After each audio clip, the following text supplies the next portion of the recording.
Welcome to Moving Through and Beyond, a podcast dedicated to sharing inspired journeys of redefining life, vision, and purpose after immense hardship and grief. My goal with this podcast is to give you hope and to let my guest journeys inspire you to make the choice to keep looking up. I'm your host, Carey Conley. Hi, everybody. This is Carey Conley, your host of Moving Through and Beyond podcast. I have the pleasure to bring on some pretty amazing people. Sometimes these people are people I've known for a very long time, and I know their backstory really well. And other times I meet people literally as little as 3 weeks ago. And we have so much fun together and connect so quickly that I just have to bring them on. And I am so honored to bring to you international speaker, the authority in mind, power, and personal development, Robin Banks, all the way from Johannesburg, South Africa. Wow. So thank you, Robin, so much for taking the time to do this.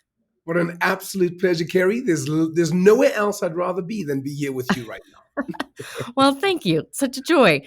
Yeah, I saw you go live yesterday, and it's snowing there. I know, it is unbelievable. After spending 3 weeks in Scottsdale, Arizona, where It was, 110 degrees, 115 degrees. It was so hot going outside, I had to think about it. How do I protect myself from the heat?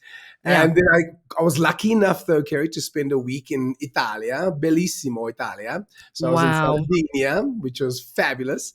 And that was perfect summer weather. And then got home to, minus 4 degrees Celsius. I think it's about 28, 26 degrees Fahrenheit, which it never gets that cold in Johannesburg. Yeah, never. It's crazy. It was unbelievable.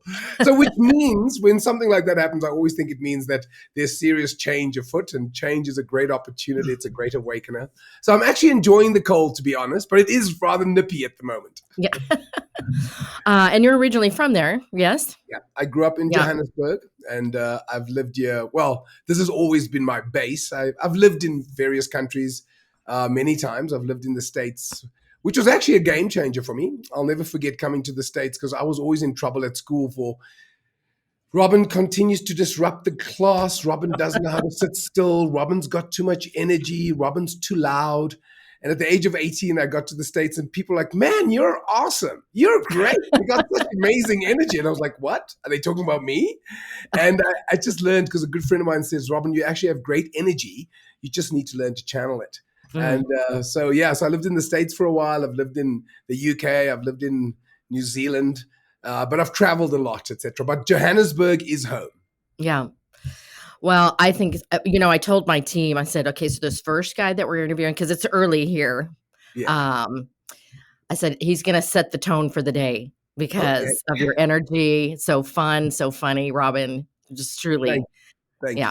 I've heard a lot of speakers, Robin, obviously, as a speaker myself and being in the coaching world for many, many years. But you truly steal the energy in the room in a good way. Channel, I guess steal would not be the right word, right? Because words are important, but just really set the tone. Thank you. I really appreciate that.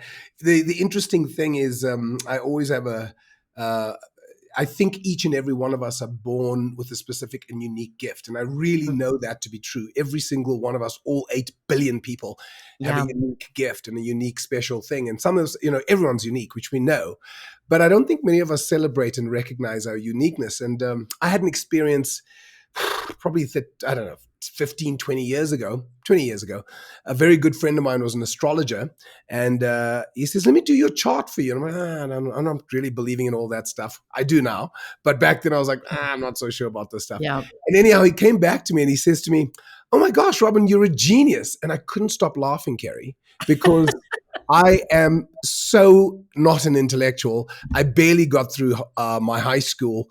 I think I got 46% for my high school, and that's not a joke. And 46 is an E for enough, because I literally scraped through.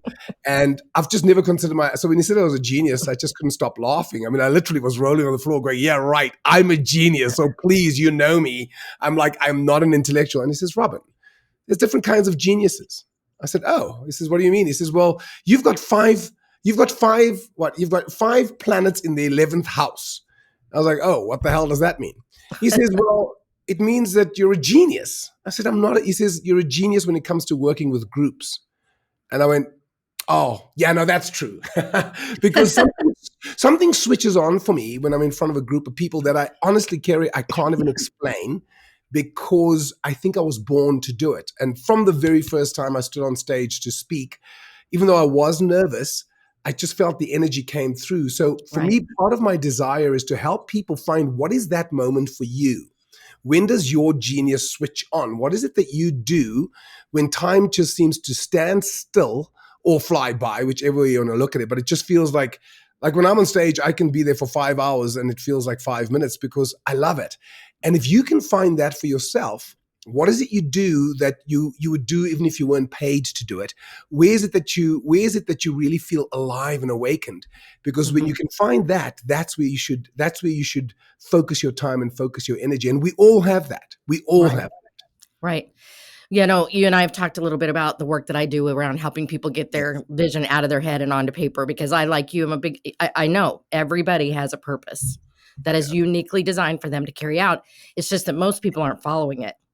Yeah. And so we have to get people to really sit in it and think about, okay, what is it that I would want my life to look like? So how did you get to this place, Robin? Because you have studied under some pretty amazing people and you didn't just like walk into that. There's got to be a story that led to that. So I'm really curious about that. Yeah. You know, people always ask me, where did I learn to speak? And I say, well, I kind of found it in my mouth. They used to call me motor mouth at school because it just never stops. Once it starts, it literally just never stops. But I think when I really discovered it is at the age of 25. I'd been doing carpentry work and I was cabinet making and I enjoyed it. But I think it was at the age of 25 in 1995, giving away my age. So what's that, 28 years ago, I'm 53. And at the age of 25, I started doing work for a youth leadership program here in South Africa. And just to give you a little bit of background, that up until 1994, South Africa still was they were still in the apartheid system. So we had moved from to a new government, and South Africa was really going through major change. And I was excited about the change because I wanted to be part of the change process, and I felt I had something to contribute, and I wanted to contribute. And so I started working for a youth leadership program called the RALI Project, RALI, Responsible Action and Leadership Initiative.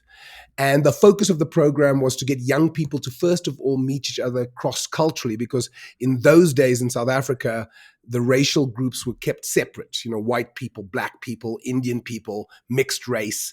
And so people didn't really know each other. So the one objective was to get them to meet each other cross-culturally. The other objective was to teach them life skills, prepare them for life after school, and get them to do community service projects in terms of giving back to the community.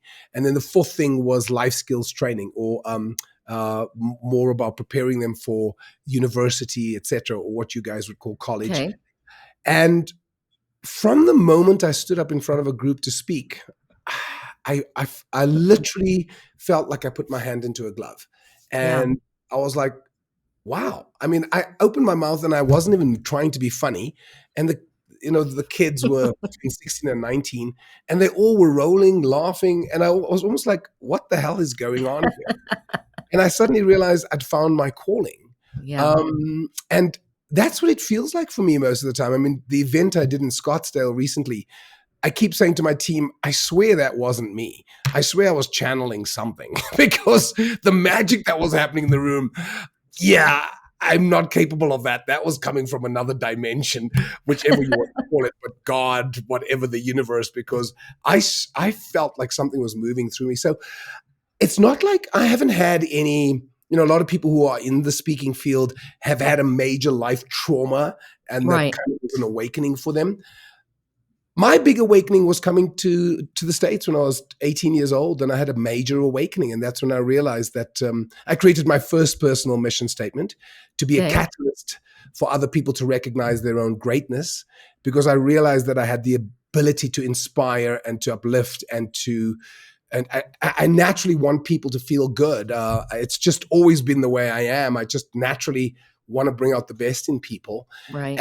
And so that was my big awakening. And I suddenly realized that I want to be a catalyst for other people to recognize their own greatness. I've since evolved my purpose. It's a lot more complicated. It's much more grandiose. And my personal mission statement is a little bit over the top, which is that I transform global consciousness by creating a world of powerful self-expression. And it's very wordy, but I really love it because I believe my mission is to transform consciousness on this planet.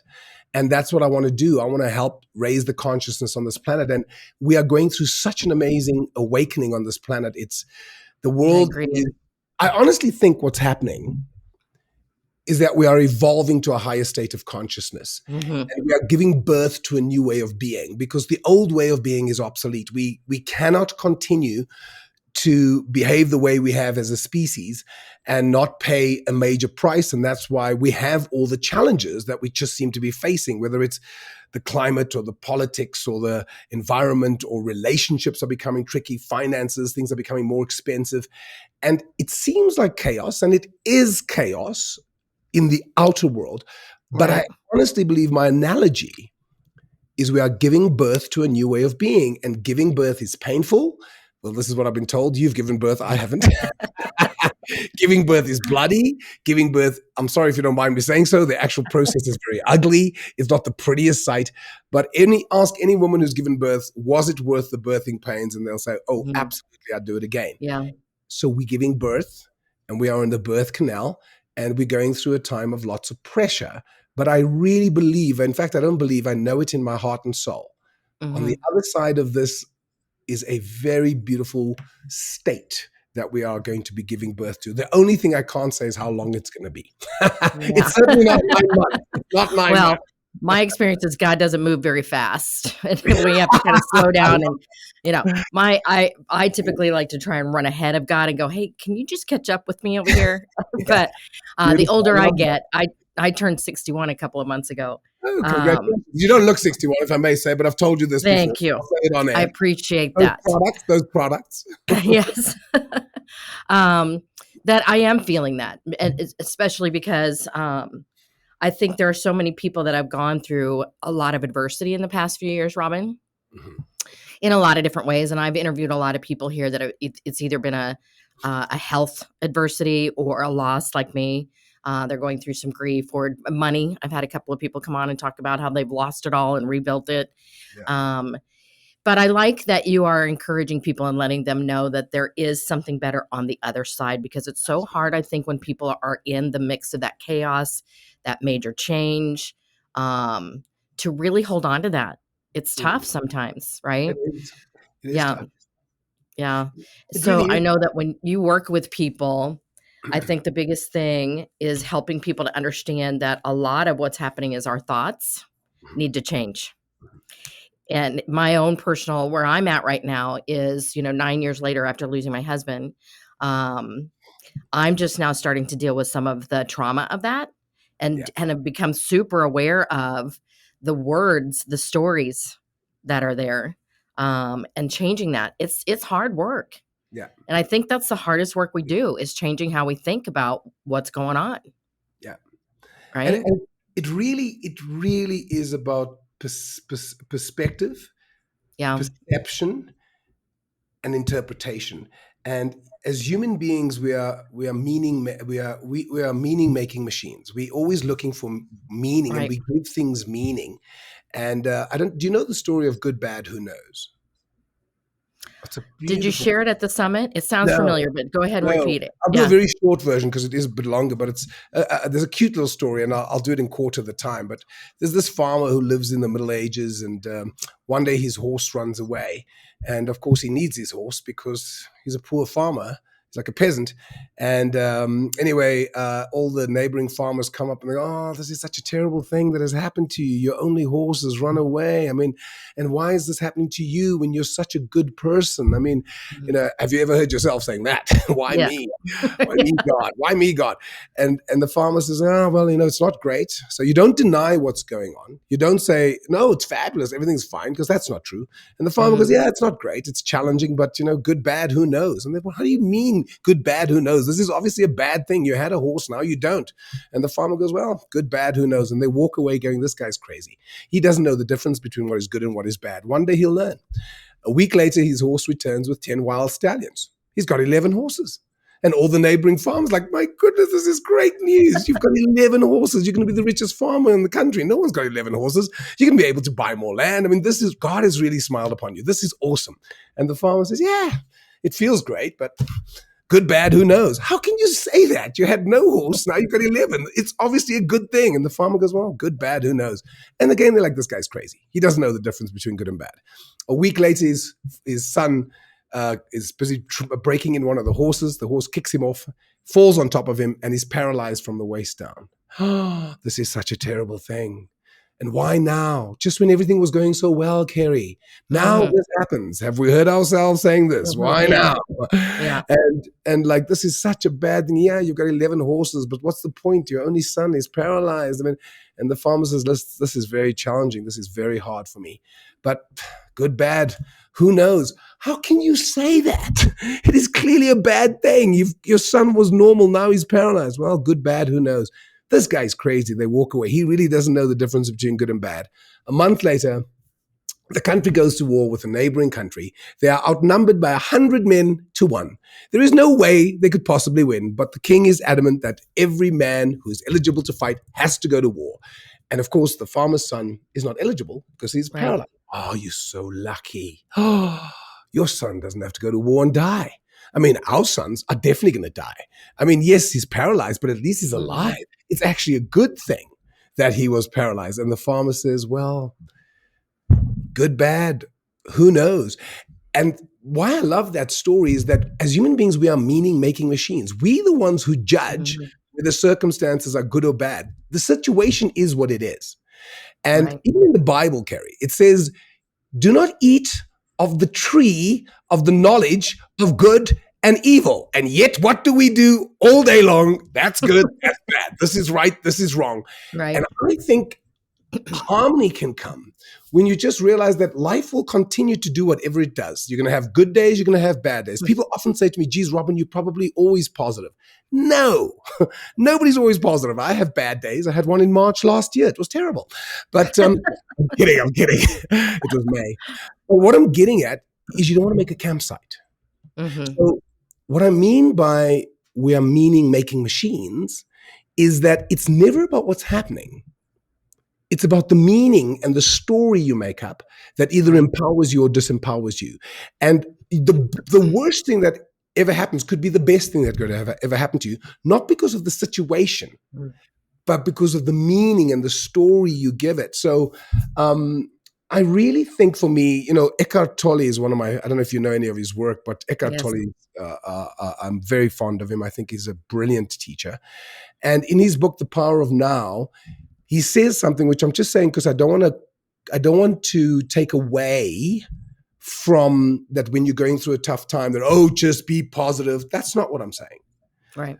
What he says is that the best way, because he was interviewed soon after the 9/11 crash, the planes went into the Twin Towers and they were going to cancel the interview. And they said, and he said, okay, you can cancel it, but may I ask why are you canceling? And they said, well, didn't you hear what happened? He said, yeah, I know exactly what happened. They said, well, we didn't think this was the perfect time to do the interview. He says, I couldn't think of a more important time to speak about the power of now than right now. Right. And it was a beautiful interview. But the one question that they asked him is, what would you say to people right now who are worried about loved ones, they've lost loved ones and they're devastated? How do they move? How do they get out of that? And I love this line. It's one of my favorite quotes. The best way out of pain is through pain. It doesn't mean you deny the pain. So accepting it doesn't mean denying it. It doesn't mean like, oh, no, I'm fine and everything's okay and just I'll push through. No, if you're feeling grief, feel the grief, but don't become the grief. Yeah. Because you are not the feeling. You have the feeling. You're not the feeling. And so for me, the beautiful part about life is it's an ongoing journey. You and I would know of life. I mean, I teach this stuff and sometimes I'm like, I should practice this. This is really good. I was once watching a talk I gave, and I was like, "Wow, that's really good advice. I should really take that." Good point. So Yeah. it is really about, and so for me, what I'm interested in is helping people to master the inner world. The Right. inner world is the key to your success. The outer world is going to continue to do what it's doing. Right. The inner world is the world of your thoughts, your feelings, your attitudes, and your beliefs.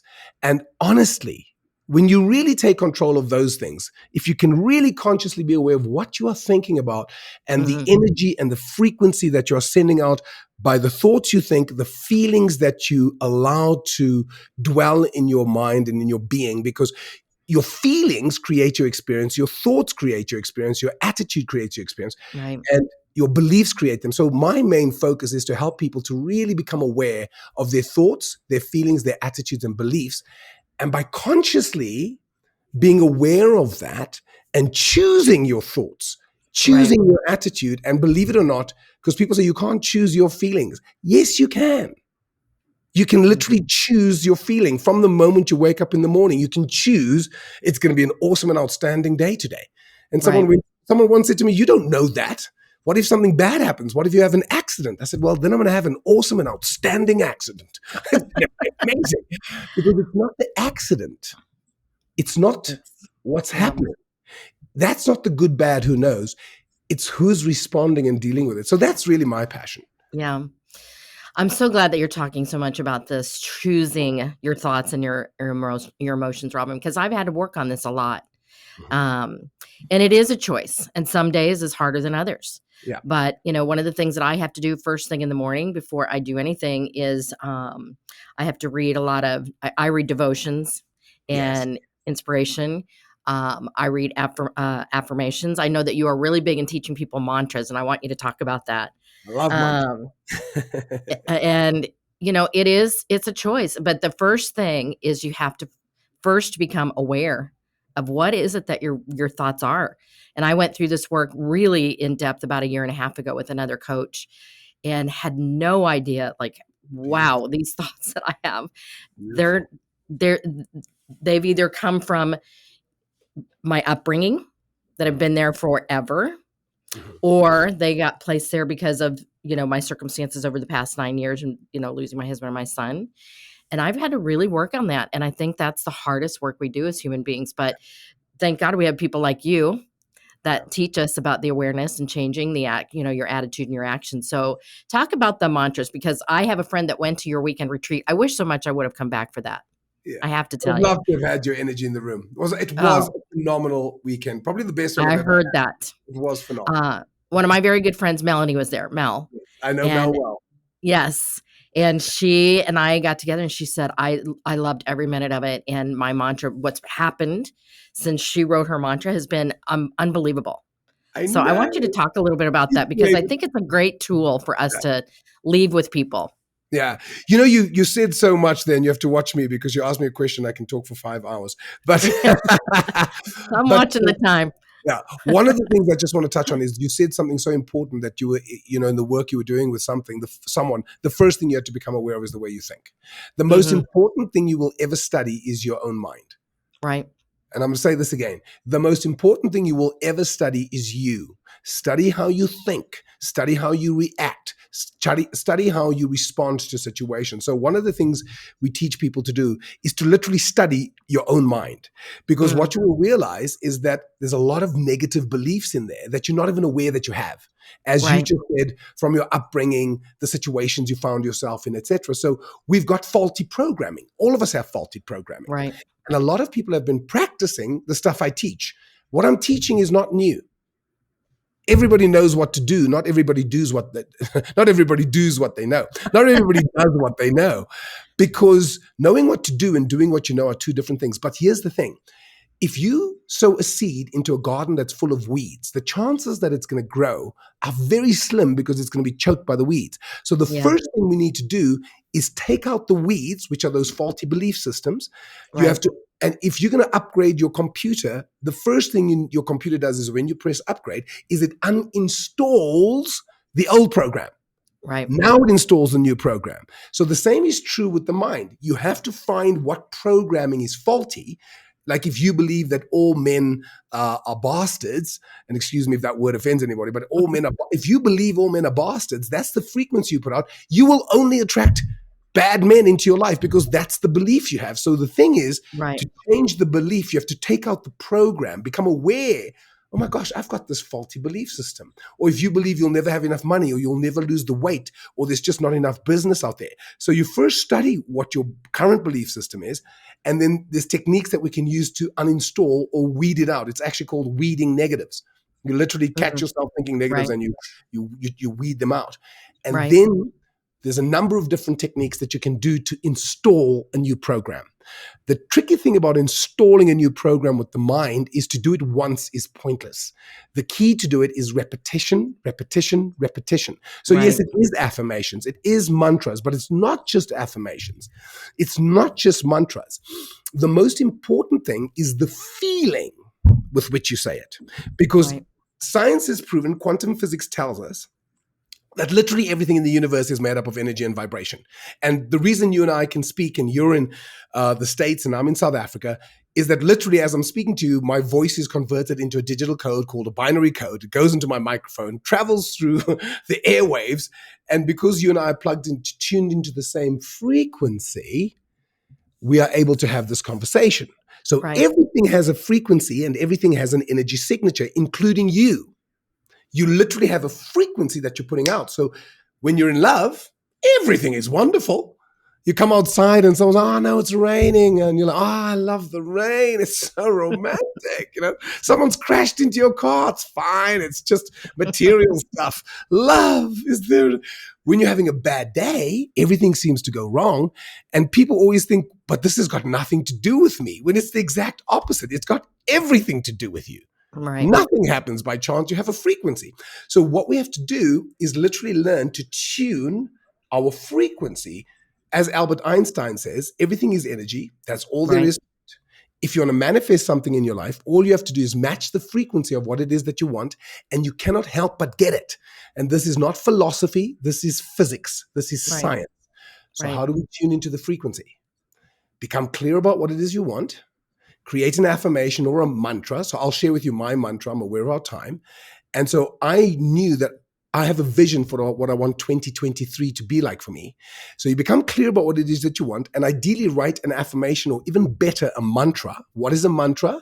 A mantra is a series of affirmations which tell a story with a sing-song feeling. That's my description, because it's the feeling. So I came into 2023, and the mantra I've been saying every day is 2023, the year of a new me. I am focused, present, and strong. I live in the zone all day long. I am healthy, vibrant, and lean. I love and take care of my being. I've got my mind on my money. I've got my money on my mind. I am here for a purpose. I serve all of humankind. I'm a top international speaker, successful throughout this planet. I am brilliant. I am bright. I'm a radiant being of light. I'm an outstanding peak performer. I'm a dynamic life transformer. Now, I've had people say, that's a mouthful. It is a mouthful. I'm impressed. I'm thinking, wow, you memorized all of that. Well, I say it every day, 10 times. Every day, yeah. Every day I say it 10 times. And here's the most amazing thing. It's the 11th of July, and 2023 has been incredible. Now, here's the interesting thing. I've been saying 2023, the year of the new me. And there are parts of my life that have changed in the way that I wanted them to change. From a business standpoint, expanding the business, growth, my health, etc. But there's part of my life that I didn't see that change coming, but it's created a whole new me. But I couldn't even plan that. So the cool thing about this is when you do your affirmations or your mantra, you do them with feeling. That's the most important thing. Okay.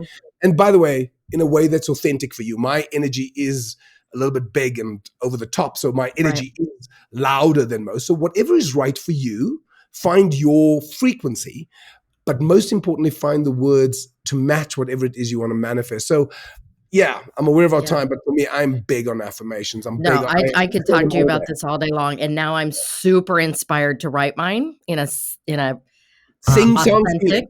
Yes. And so I can't wait to Let me give you a quick clue. Share it with you. Here's a quick clue. The most important thing is to find the magical phrase that pays. There's a magical phrase that pays. That's a little line I give it. Because when you say it, Carey, it's just going to feel right. Okay. And so for me, think about what it is that you want for your spirituality. What is it you want for your finances, your relationships, for your physical body? What is it you want for your purpose? And if you can come up with an affirmation for each piece and you write it together, and I always recommend, they don't have to rhyme, by the way. I like them to rhyme, but they don't have to rhyme. But I then go through the alphabet and I think, oh, what word rhymes with, I'm an outstanding peak performer. I'm a dynamic life transformer. Ooh, I like that. So when you say it, you'll find that it just clicks. And it takes a while, by the way. By the way, that mantra took a while. And I didn't sit down and write it in 10 minutes. Right. I kind of felt my way into it. But the cool thing is when you create your own, and I always say to people with my mantras, there's something called copyright, which basically means you have the right to copy. I don't mind if you use mine. People always use pieces of the ones I've created. I'm like, be my guest. Whatever's going to help you to take your life to the next level. That's really what I'd love to see. Is I love when people give me feedback, as Mal did, and people tell me the changes they're seeing. It just makes my heart pitter-patter with joy. Yeah. Well, this is why I just gravitated to you at the summit, Robin, because I just love your energy. I love what you're talking about. Specifically, as you know, I really want to help young adults maneuver through this world right now and help them get this earlier in life than I did. Most especially now because I have grandchildren and I'm very, very aware of what we're feeding into their minds. Yes. I drive my daughter a little crazy with that, but I just really want to, like you are doing, make an impact and change the trajectory of how people are thinking and functioning through this world. And especially if they're moving through adversity, I think this is what's helped me the most, is getting through what I've been through, is really becoming aware of what I think and what I want to create from here. So it's brilliant stuff. Thank you. One of the things I'd love for you guys to bring back in the States, and I know that there was sensitivity, and I said to people, why did you guys stop doing the Pledge of Allegiance? I mean, wow, I thought that was brilliant. I was like, what a great, it's indoctrination, it's programming, and it's brilliant. Yes. And I said, why did you stop it? And they said, well, people were feeling it was exclusive. I'm like, well, change it and make it more inclusive. But it's such a great thing for kids to say something every day. Right. To program their minds to have a sense of purpose and a sense of direction. So I don't know, we didn't have that. And I used to always think we need our own one in South Africa, because it was such a great thing to program people to feel proud of who they are. And I think what you're saying is so true. If we can get it in with young people, that's how we're going to shift consciousness for years to come. So I support you, and I'd love to support you in any way I can to make that happen for young people. Well, thank you. We'll be talking more about that, I'm sure, but I appreciate you so much with this, giving your time, Robin, being that we're so many hours apart. I know it's evening for you, so I do appreciate you so much. And I want to know, how can people find you? Well, my website is robinbanksmindpower.com. And of course, there's a funny thing about my name, because I met a guy from the States and he says, your name's Robin Banks. When I was 16, I said, yeah. He says, Robin Banks sounds more like an occupation than a name. So there you go. I'm Robin Banks. robinbanksmindpower.com. Or otherwise, you can catch me on social media, Robin Banks Live. Because there's some really weird ones when you just type in my name. Robin Banks Live. That's why I wanted you to be clear. We'll make sure we put that in the show notes. So thank you again, Robin. I appreciate you. Thank you so much, Carey. Okay. Thanks, everybody, for listening to this episode of Moving Through and Beyond. I'm your host, Carey Conley, and I'm here to remind you to keep looking up. If you found this episode inspiring or helpful, please share it with a friend or a family member. In order to be successful on this mission, I can't do it alone. Connect with me at www.careyconley.com, and don't forget to sign up for my weekly Do It On Purpose newsletter. Let's build this life-giving vision movement together to end this epidemic, save lives, and create purpose.